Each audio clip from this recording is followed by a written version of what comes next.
তো হ্যালো বন্ধুরা, আবারও চলে এলাম নতুন আরেকটি ব্লগ নিয়ে। আশা করি সকলে ভালো আছো। তো বুঝতে পেরেছো আজকের ব্লগটি কিনে হতে চলেছে। হ্যাঁ, আজকে আমরা যাবো হলো গঙ্গাসাগর। আর এই গঙ্গাসাগর যেহেতু আর মাত্র 20 দিনের মতো বাকি, আর এই 20 দিন আগে আমরা গঙ্গাসাগরের সমস্ত আপডেট আমরা এই ভিডিওর মাধ্যমে আপনাদেরকে দিয়ে থাকবো। তো চলুন আমরা গঙ্গাসাগর যাই। তো এই গঙ্গাসাগর যেতে গেলে আমাদের প্রথম আসতে হবে শিয়ালদা। তো আমরা দেখতেই পাচ্ছ আমরা শিয়ালদা স্টেশন চলে এসেছি। আর এই শিয়ালদা স্টেশন এসে আমাদের সাউথ সেকশনের ট্রেন ধরে আমাদের যেতে হবে প্রথম নামখানা। দুরকমভাবে গঙ্গাসাগর যাওয়া যায়। তো আমরা যেভাবে যাচ্ছি আপনারা সেভাবে চলুন। আশা করি আপনারা খুব সহজে এই পদ্ধতিতে আপনারা গঙ্গাসাগর চলে যেতে পারবেন। তো চলুন যাওয়া যাক। আমরা প্রথম সাউথ সেকশনের ট্রেন ধরে আমরা প্রথম নামখানায় যাব। তারপর ওখান থেকে আমরা কিভাবে যাই সমস্ত আপডেট আমরা এই ভিডিওর মাধ্যমে আপনাদেরকে দেখাবো। তো চলুন যাওয়া যাক। শিয়ালদা থেকে নামখানা যাওয়ার বহু ট্রেন আছে, তবে শিয়ালদা থেকে 7টা 14 নামখানা লোকাল ধরে গেলে একদম সময় মতো আপনারা গঙ্গাসাগর পৌঁছে যেতে পারবেন। তো বন্ধুরা দেখতেই পাচ্ছ শিয়ালদা সাউথ সেকশনের সামনে আমরা চলে এসেছি। আর এখান থেকে আমরা ট্রেন ধরে আমরা প্রথম যাব নামখানা।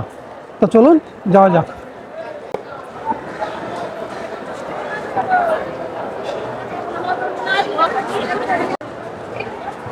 তো বন্ধুরা দেখতেই পাচ্ছো 18 নম্বর প্ল্যাটফর্মে নামখানা লোকাল দিয়ে দিয়েছে। তো চলুন যাওয়া যাক 18 নম্বরে।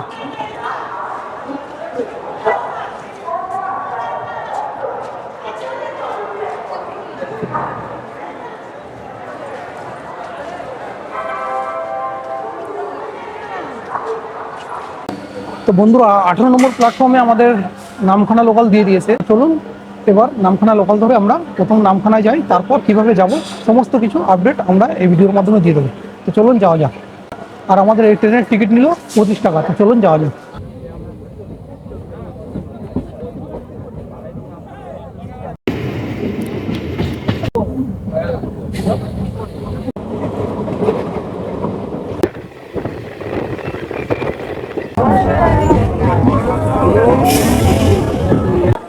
বন্ধুরা দীর্ঘ 100 কিলোমিটার অতিক্রম করার পর আমরা নামখানা স্টেশনে আসলাম। আর এখান থেকে এখন আমাদের বাইরে বেরোতে হবে। বাইরে বেরিয়ে এখান থেকে নামখানা ফেরিঘাট যাব।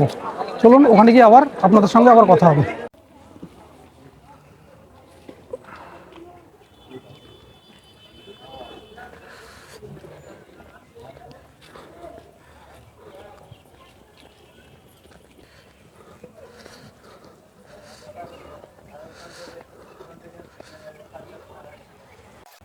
তো বন্ধুরা আমরা চলে এলাম নামখানা স্টেশন, এই যে দেখতে পাচ্ছ।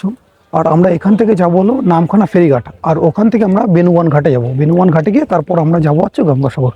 তো চলুন যাওয়া যাক। আর এই হলো এই যে স্টেশন থেকে বেরিয়েই টোটো স্ট্যান্ড। আর এখান থেকে টোটো করে আমরা যাবো হলো বেনুয়ান ঘাটে। তো চলুন যাওয়া যাক। নামখানা ফেরিঘাট। হ্যাঁ, আমরা আছি 9 জনের মতো। গঙ্গাসাগর? হ্যাঁ, গঙ্গাসাগর।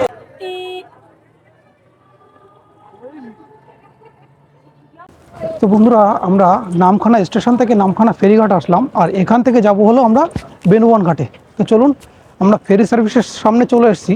আর এখান থেকে আমরা যাব, এই যে দেখতে পাচ্ছ বোট দাঁড়িয়ে রয়েছে, এই বোটে করে যাব আমরা বেনুয়ান ঘাটে। আর এখান থেকে গেলে আপনারা বসে বসে যেতে পারবেন পুরো।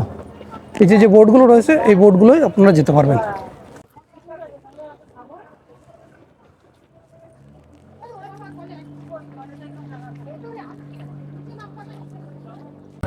এই যে যারা বকখালি যাচ্ছে তারা এই যে ব্রিজটা দেখতে পাচ্ছ, হাতানিয়া দোয়ানিয়া ব্রিজ, এই ব্রিজটার উপর থেকেই পুরো সিধা বকখালি চলে যাচ্ছে।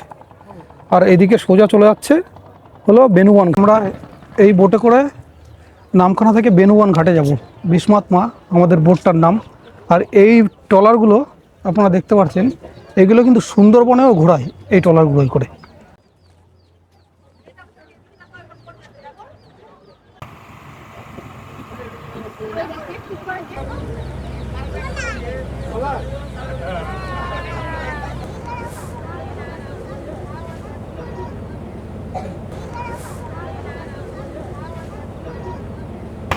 বন্ধুরা এই পথ থেকে গেলে এরকম দেখতে পারবে সুন্দর দৃশ্য।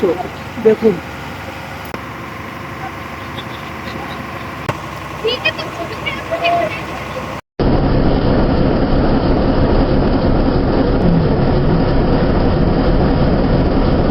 তবে এই লঞ্চে করে গেলে একটাই সুবিধা যে এর মধ্যে টয়লেটেরও সুবিধা আছে। এই বন্ধুরা দেখতে পাচ্ছ এই যে এখানে দেখো এই বোটের মধ্যে রান্না করেও খাওয়ার ব্যবস্থা আছে। এই কাকা দেখো রান্না করছে। কি রান্না হচ্ছে কাকা? রান্না দেরি আছে, কিছু রান্না হয়নি, এখনো হয়নি? কিছু রান্না হচ্ছে না এখন, হবে হবে উচ্ছে ভাজা সবে বসিয়েছি। উচ্ছে ভাজা হচ্ছে, উচ্ছে আলু, আর ওদিকে ভাত।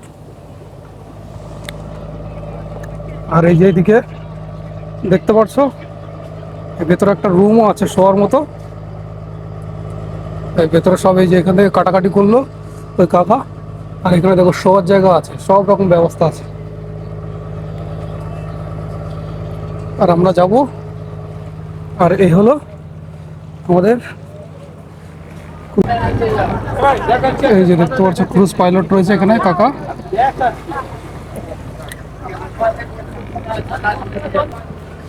এইখানটার পরিবেশ মানে একদম, এই রুট দিয়ে যদি আপনারা যান তাহলে এখানটা একটা অন্যরকমই অনুভূতি। আপনারা এই রুট থেকে গেলে একদম সহজে গঙ্গাসাগর চলে যেতে পারবেন। যদি আপনারা কাকদ্বীপ হয়ে যান তাহলে ওখান থেকে একটু কষ্ট হবে আপনাদের। আর যদি এই রুট হয়ে যান, আমরা যেই রুট থেকে যাচ্ছি, তাহলে আপনাদের কষ্টটা খুব কম হবে। এখান থেকে আমরা লঞ্চে করে যাব, আর ওখান থেকে ভেসেলে করে যাবে। যেহেতু অনেক লোক একসঙ্গে নেবে, আর এই লঞ্চে বেশি লোক নেবে না, যতগুলো সিট আছে ততগুলোই মানে তত সংখ্যকই লোক নেবে এখান থেকে। এখান থেকে গেলে মৌসুমী দ্বীপও দেখতে পারবেন। ওই যে সামনে দেখা যাচ্ছে মৌসুমী দ্বীপ, আমরা পরে দেখাবো, কাছে গেলে আমরা দেখিয়ে দেবো। ওইটা হচ্ছে মৌসুমী দ্বীপ। তো বন্ধুরা 1 ঘন্টা জার্নি করার পর এই যে এই বোটে করে আমরা আসলাম। আমাদের 1 ঘন্টা 10 মিনিট লাগলো এখানে আসতে। আর এখান থেকে বাইরে বেরিয়ে আমরা টোটো ভাড়া করে পুরো গঙ্গাসাগর পর্যন্ত যাব। তো এটা হলো বেনুয়ান ঘাট, যে দেখতে পাচ্ছ। এখান থেকে আমরা যাব গঙ্গাসাগর। তো চলুন যাওয়া যাক। তো বন্ধুরা যেহেতু আর কদিন পরেই গঙ্গাসাগর মেলা, সেই কারণে জোরদার কাজ হচ্ছে এখানে। দেখতে পাচ্ছ এই যে এই জায়গাটা ভেঙে গেছিলো প্রায়, আর এখন সেই কাজ মানে এগুলো ঠিক করে তৈরি করছে আবার করে। এখান থেকে গঙ্গাসাগরের মেলার প্রস্তুতি শুরু হয়ে গেছে এখন থেকেই। এই যে দেখতে পাচ্ছ বন্ধুরা।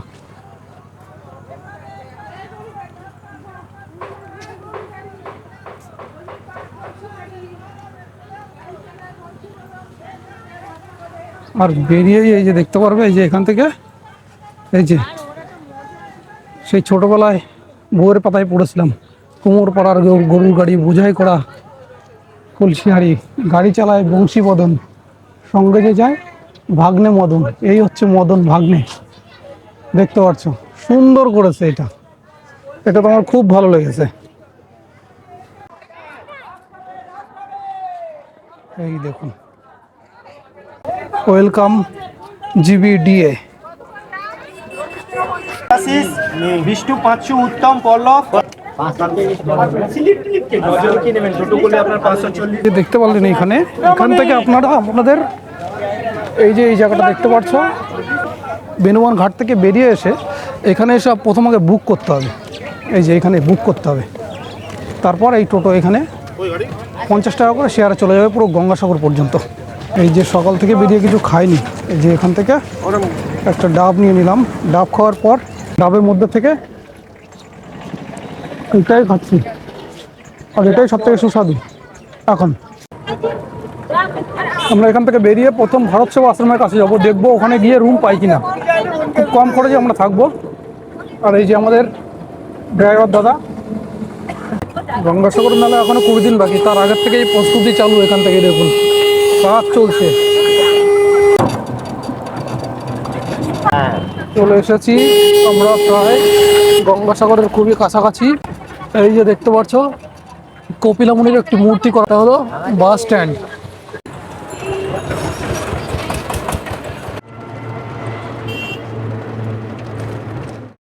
তো বন্ধুরা আমরা চলে এলাম ভারত সেবা আশ্রমের সামনে।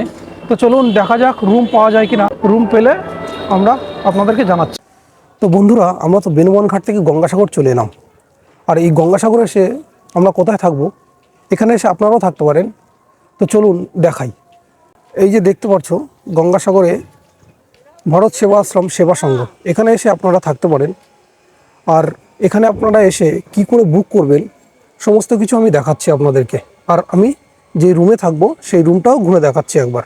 তো চলুন, এই যে আমরা এখান থেকে আর ঢুকলাম ভেতরে, এই যে দেখতে পাচ্ছ এই রাস্তা থেকে ভেতরে ঢুকে আসলাম, আর পাশেই একটি টোটো স্ট্যান্ড রয়েছে। তো চলুন আমি দেখাচ্ছি। এই যে এখান থেকে ঢুকে আসলাম, পাশেই টোটো স্ট্যান্ড রয়েছে, আমি দেখাচ্ছি। আর এই হলো রিসেপশন এরিয়া, এখানে এসে আপনাদের কথা বলতে হবে, ঠিক আছে? আমি কথা বলে নিয়েছি, আমি রুমও নিয়ে নিয়েছি। এবার আপনাদেরকে আমি আমার রুমটা দেখাবো। তো চলুন আমার রুম আমি দেখাচ্ছি।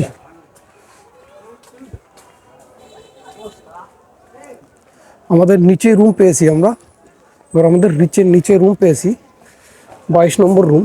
আমরা রুমটা দেখাচ্ছি, চলুন। এখানে এসে প্রচুর মানুষ এখানে থাকে, আপনারা এসে থাকতে পারেন এখানে।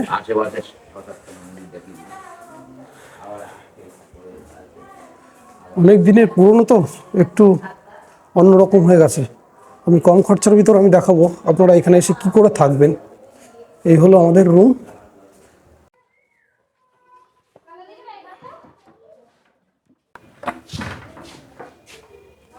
এই যে দেখতে পাচ্ছ রুম, আমি চলে এসেছি। আর এই রুমটায় 5 থেকে 6 জন ভালোভাবে শুতে পারবে। আর এই যে এখানে টয়লেট আছে, এই যে দেখতে পাচ্ছ, কারেন্ট নেই ওর জন্য দেখানো যাচ্ছে না ভালো করে। এইদিকে টয়লেট আছে, আর এই হচ্ছে রুম, পাখা আছে, গরমের সময় এই লাইট আছে। এই দেখতে পাচ্ছ 500 টাকা করে এই রুম নিল। ভারত সেবা আশ্রম সংঘের 500 টাকার রুম এটা।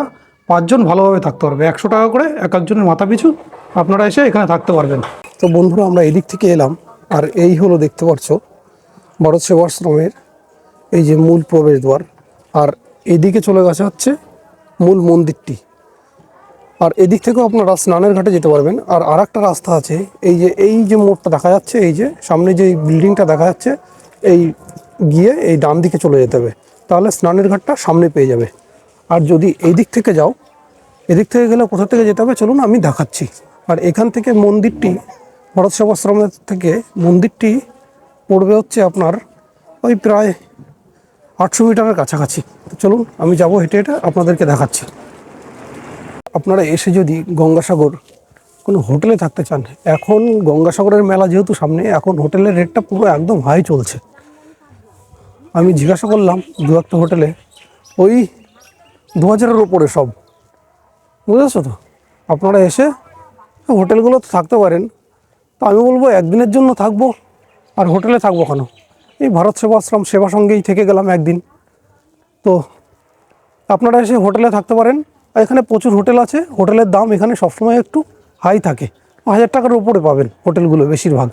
আর হোটেলগুলো মোটামুটি হোটেল, কিন্তু 1000 টাকার উপরে সব। হাঁটতে হাঁটতে আমি চলে এলাম, আর আমার সময় লাগলো 5 মিনিটও লাগেনি আসতে। এই যে দেখো সামনে এই যে ব্রিজটা পার করেই এই যে ঢুকে যাচ্ছে ওই কপিলামুনির মন্দিরের সে উপরের তরুণটি দেখা যাচ্ছে। চলুন আমিও যাবো। এইখান থেকে গিয়ে এই ডান দিকে ঢুকতে হবে আমার। আর এখানে একটা বাজারও রয়েছে, এই যে দেখতে পাচ্ছ। এই যে এখান থেকে আপনারা যে সমস্ত হোটেলে রান্নাবান্না করে খেতে হয় কিংবা রান্নাবান্না করে খায়, এখানে এসে এখান থেকে বাজার করে নিয়ে আপনারা খেতে পারবেন। এই যে দেখতে পাচ্ছ পান্থনিবাস, এখানে এসে বসে বিশ্রাম নিতে পারবেন। আর এই যে এখানে টোটো স্ট্যান্ড রয়েছে, আর ওখান থেকে টোটো করেও আপনারা এসে এখানে চলে আসতে পারবেন। আমি হেঁটে এটা এলাম, আমার 5 মিনিট সময় লাগলো। আর টোটো ভাড়া 10 টাকা করে নেয়। আর এই মন্দির চলে এসছে সামনে, চলুন আমি মন্দিরের দিকে যাচ্ছি। তো বন্ধুরা আমরা চলে এসেছি, দেখতেই পাচ্ছ গঙ্গাসাগরে। এই গঙ্গাসাগরের পুণ্যভূমিতে আমরা চলে এসেছি। মা গঙ্গা প্রায় 2500 কিলোমিটার অতিক্রম করার পর এই সাগরে এসে মিশেছে, এই পুণ্যভূমিতে এসে মিশেছে। গঙ্গোত্রীর গোমুখ গুহা থেকে যাত্রা শুরু করে মা গঙ্গা এখানেই এসে তার যাত্রাপথটি শেষ করেছে। আর মাতা পার্বতী বলে থাকে সব তীর্থ বারবার, গঙ্গাসাগর একবার। কারণ মাতা পার্বতীর 2 বান্ধবী জয়া ও বিজয়া একদিন মাতা পার্বতীকে বলেছিল চলুন আমরা সমস্ত তীর্থ ভ্রমণ করে আসি। তখন মাতা পার্বতী মা গঙ্গাকে দর্শন করিয়ে তাদের দুজনকে নিয়ে চলে গেছিল। আর তাদের দুজনকে বলেছিল যে তুমি এই ভূমণ্ডলে যত তীর্থস্থান আছে সমস্ত তীর্থক্ষেত্র ভ্রমণ করার পরে তুমি যেই পুণ্য অর্জন করবে, সেই পুণ্য এই গঙ্গাসাগরে এসে একবার যদি দর্শন করো তাহলে তোমার সেই পুণ্য লাভ হয়ে যাবে। তাই বলে সব তীর্থ বারবার, গঙ্গাসাগর একবার। অনেকেই এটা ভুল তথ্য দিয়ে থাকে যে সব তীর্থ বারবার, গঙ্গাসাগরও বারবার এখন, কারণ গঙ্গাসাগর আসার এখন অনেক সুব্যবস্থা হয়ে গেছে। কিন্তু সুব্যবস্থা হয়ে গেলেও এই কথাটির মূল উদ্দেশ্য হলো সব তীর্থ বারবার, গঙ্গাসাগর একবার। মাতা পার্বতী যে কথাটা বলেছিল সেটাই। তো চলুন, কেন মা গঙ্গা এই পুণ্যভূমিতে আসলো সেই গল্প আমরা আপনাদেরকে শোনাবো। প্রথমে আমরা যাব কপিলামুনির আশ্রম। সেই আশ্রমে গিয়ে কপিলামুনির যে মন্দিরটি আছে সেই মন্দিরটি দর্শন করব, আর সেখানে গিয়ে সমস্ত তথ্য খুলে বলবো।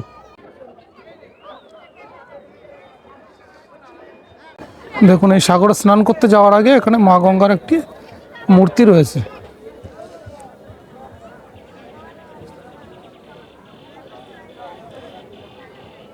দেখতেই পাচ্ছো কেমন ভিড় হয়েছে। এখন থেকেই মোটামুটি চালু হয়ে গেছে, আর বেশিরভাগই অন্য রাজ্য থেকে এসছে। আমাদের পশ্চিমবঙ্গের মানুষ খুবই কম দেখছি, সবই হিন্দি ভাষায় কথা বলছে। অন্য রাজ্যের মানুষ মনেই হচ্ছে আমার অন্য রাজ্যের মানুষেরা অনেক অনেক দূর থেকে এসছে বেশিরভাগই। তো যারা মনে করছেন এখানে তো স্নান করবেন, এবার মহিলাদের জন্য একটু অসুবিধা হয়ে যায় স্নানের পর, যে তারা কোথায় চেঞ্জ করবে। এরকম টেন্ট করা আছে, এই যে দেখতে পাচ্ছ এরকম টেন্ট করা আছে। তো এই জামা ছাড়তে কত নাও মাসি? 20 টাকা। এই যে এরকম টেন্ট করা আছে, ছোট ছোট জামা কাপড় ছাড়ার জন্য 20 টাকা করে। আমার একটু বেশি মনে হলো, 10 টাকা করে ঠিক আছে। এখন এই যে পুজো করছে এখানে, এরকম পুজো করতে পারবেন আপনারা।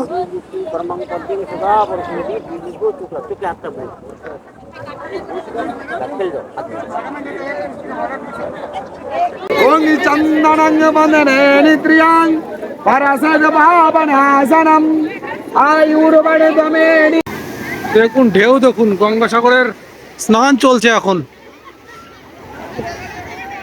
এই যে দেখতে পাচ্ছ বন্ধুরা,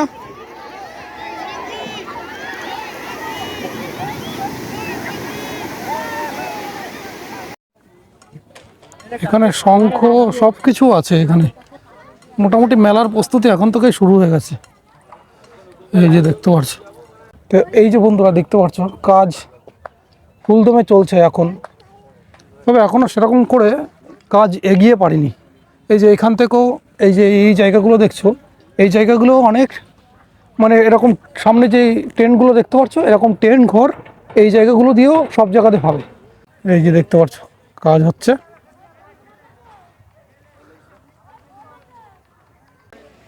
যে বন্ধুরা দেখতে পাচ্ছ গঙ্গাসাগরের যে লাইট লাগানো হবে বা ইলেকট্রিকের সাপ্লাইয়ের কাজ সব এখান থেকে করা হচ্ছে। এই যে সমস্ত কাজ, ভেতরে ঢুকে দেখাবো না, এখান থেকেই দেখিয়ে দিচ্ছি। ওই দূরে দেখা যাচ্ছে কপিলমুনির মন্দির, আর এখানে একটা বড় তরণ হচ্ছে, আর এই দিকে চলে যাচ্ছে মেলা সোজা। আর এই যে এখানে দেখুন এই যে কাজকর্ম এদিকে হচ্ছে। এদিকে ঢুকতে দেবে না, তাই না? এটা ভিআইপি।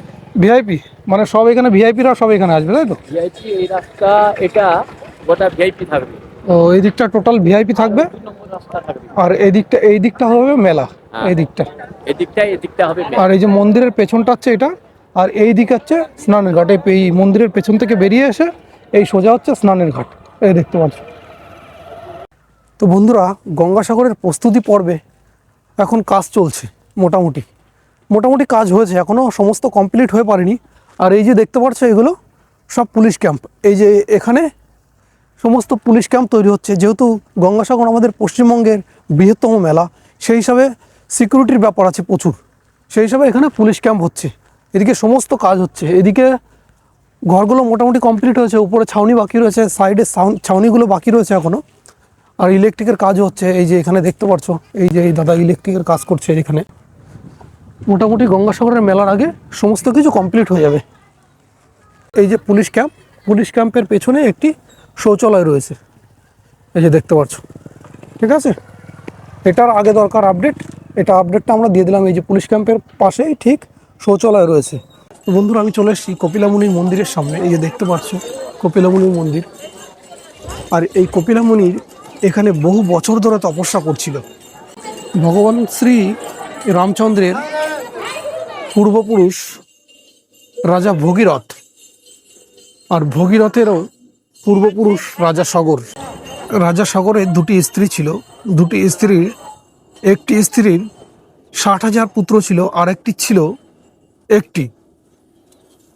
রাজা সগর মনে করেছিলেন তিনি 100টি অশ্বমেধ যজ্ঞ সম্পূর্ণ করবে।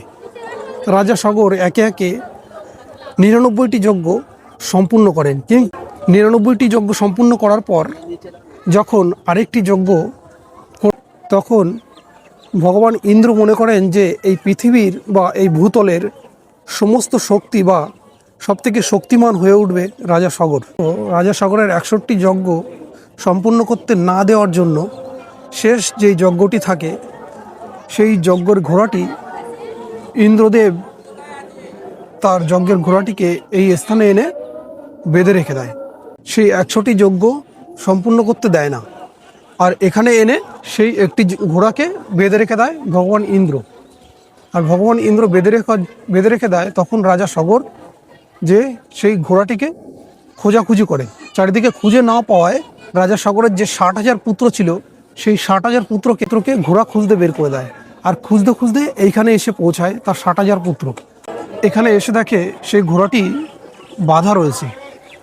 তারপর সেই 60,000 পুত্র দেখে কপিলামুনি ওই স্থানে বসে, যে মন্দিরটি যেখানে রয়েছে ওখানে বসে কপিলামুনি ধ্যান করছে। কিন্তু তার 60,000 পুত্র তাকে যখন অকুত্থ ভাষায় গালিগালা করতে থাকে, তখন কপিলামুনি যখন তাকায়, তার চোখের ক্রোধানলে পড়ে সমস্ত রাজা সগরের পুত্র ভস্মীভূত হয়ে যায় এই স্থানে। রাজা সাগরের কপুত্র অংশুমান এখানে এসে দেখে ঘোড়াটি বাঁধা রয়েছে। সমস্ত জায়গায় খোঁজাখুঁজি করে এসে দেখে যে এখানে ঘোড়াটি বাঁধা রয়েছে, এবং এখানে এসে কপিলামুনির কাছে জিজ্ঞাসা করে। কপিলামুনি সমস্ত কিছু খুলে অংশুমানকে বলার পর অংশুমান ঘোড়াটিকে এখান থেকে উদ্ধার করে নিয়ে যায়। আর উদ্ধার করার পর তার কাকাদের আত্মার শান্তির কথা কপিলামুনির কাছে জিজ্ঞাসা করে। কপিলামুনি সমস্ত কিছু খুলে বলে। যে কপিলামুনি বলে যে মা গঙ্গা যদি এখানে কোনো দিন এসে অব্যাহত হয় বা এখান থেকে প্রবাহিত হয়, তাহলে তার আত্মার শান্তি পাবে। সেই সমস্ত তার কাকাদের আত্মার শান্তি পাবে। সেই কথা শুনে অংশুমান বহু বছর ধরে তপস্যা করে, কিন্তু অংশুমান মা গঙ্গাকে আনতে না পারায় সে পরলোক গমন করে। অংশুমানের পরবর্তীকালে রাজা দিলীপের পুত্র রাজা ভগীরথ ভগবান বিষ্ণুর তপস্যা করার পর ভগবান বিষ্ণু সেই তপস্যায় সন্তুষ্ট হয়ে মা গঙ্গাকে তার সঙ্গে যেতে বলে।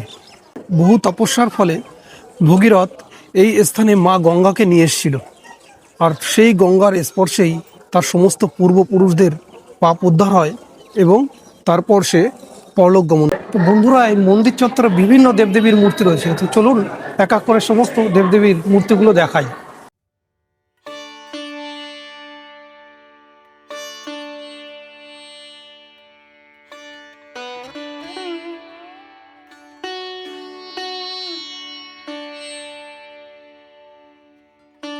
এই যে কপিলমুনি, মা গঙ্গা, আর এটা রাজা সগর, কালী আর মহাদেব রয়েছে এখানে।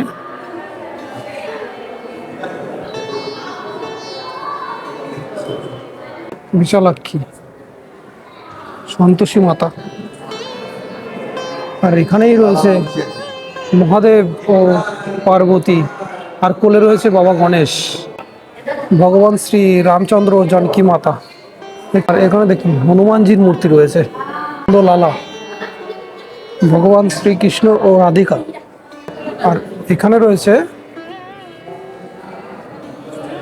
ভগবান বিষ্ণুর অবতার, নরসিংহ অবতার।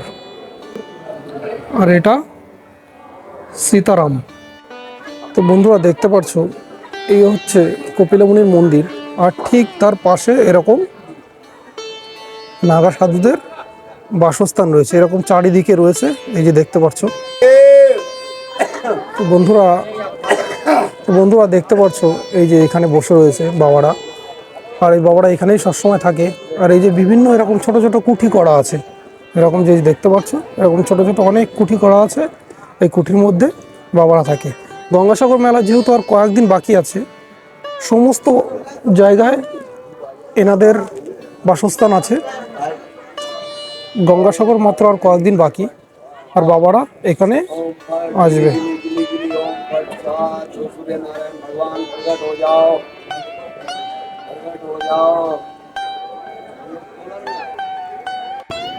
পুরো কপিলামণি মন্দিরের পাশে একটা থাকার জায়গা আছে, দেখুন এই যে এখানেও আপনারা কল করে এসে এখানেও থাকতে পারেন। এখানে খুব কম খরচে এখানে থাকার ব্যবস্থা আছে। এই যে এই জায়গাটা দেখতে পাচ্ছ, কম খরচে থাকার ব্যবস্থা আছে। এই যে এই জায়গাটা দেখতে পাচ্ছ।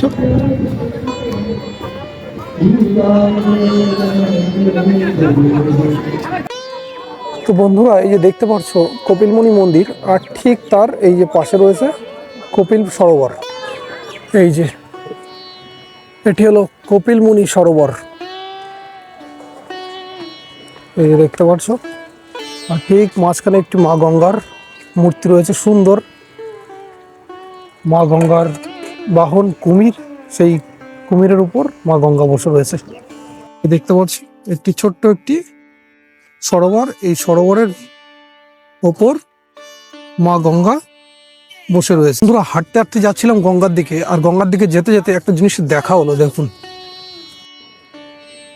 তো বন্ধুরা দেখতে পাচ্ছ এখানে একটি সুন্দর দৃশ্য দেখা যাচ্ছে, যেখানে মহাদেব মা গঙ্গাকে তার জটায় ধারণ করে রয়েছে।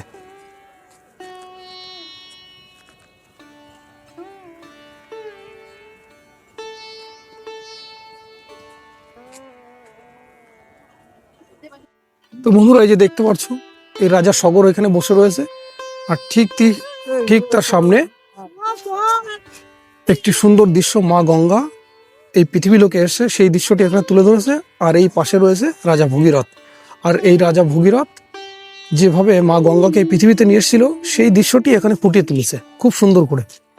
তো বন্ধুরা এই ভেতরে চলুন ডালাঘর, এই ডালাঘরগুলোকে দেখি এবার একটু। দেখতে পাচ্ছ এখান থেকে পুজোর ডালি কিনে আপনারা পুজো দিতে পারবেন। কত কত দাদা ডালি আছে একটু বলবেন? ডালি 30 টাকা, 50 টাকা, এগুলো 100 টাকা আছে। এই যে এগুলো 100 টাকা, তাই তো? হ্যাঁ, ওদের খাজা লাড্ডু ঘর দিয়ে 3 রকম প্রসাদ দিতে, এগুলো 150 টাকা, তাই তো? এই যে এই দাদার দোকানে এসে কিনতে পারেন আপনারা। এই যে এখানে দেখুন, এই যে এগুলো 150 টাকা, এগুলো 100 টাকা, এগুলো 50 টাকা, 30 টাকা এরকম পেয়ে যাবেন এখানে। এছাড়াও পুজোর বিভিন্ন সামগ্রিক এই দোকান থেকে আপনারা কিনে নিয়ে যেতে পারবেন। এই দেখুন এখানে করতালও রয়েছে, এখানে সব কিছুই পেয়ে যাবেন, মোটামুটি পিতলের বাসন সব কিছুই পেয়ে যাবেন। এই যে পুজোর জন্য এই ছোটো ছোটো যে ঘটগুলো দেখতে পাচ্ছ এগুলোও পেয়ে যাবেন। মোটামুটি পুজো দেওয়ার জন্য সমস্ত সামগ্রিক এই দোকানে পেয়ে যাবেন আপনারা।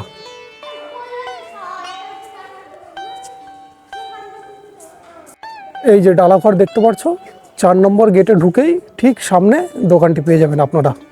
এই যে এই দোকানটি আপনারা পেয়ে যাবেন, এই দোকান থেকে আপনারা কিনে পুজো দিতে পারবেন। তো বন্ধুরা এই স্থান থেকে আপনারা পুজোর ডালি কিনে আপনারা খুব সহজে মন্দিরে গিয়ে পুজো দিতে পারবেন। তো বন্ধুরা চলে তো এলাম গঙ্গাসাগর। গঙ্গাসাগর এসে কোথায় আমরা থাকলাম বা কোথায় আমরা হোটেল নিলাম এবং কী করে পুজো দিলাম সমস্ত কিছু দেখলাম। এবার এখানে এসে কোথায় খাওয়া দাওয়া করবেন। এই গঙ্গাসাগরে দেখুন প্রচুর দোকান আছে, আপনারা যেই দোকানে ইচ্ছা আপনারা খেয়ে নিতে পারেন।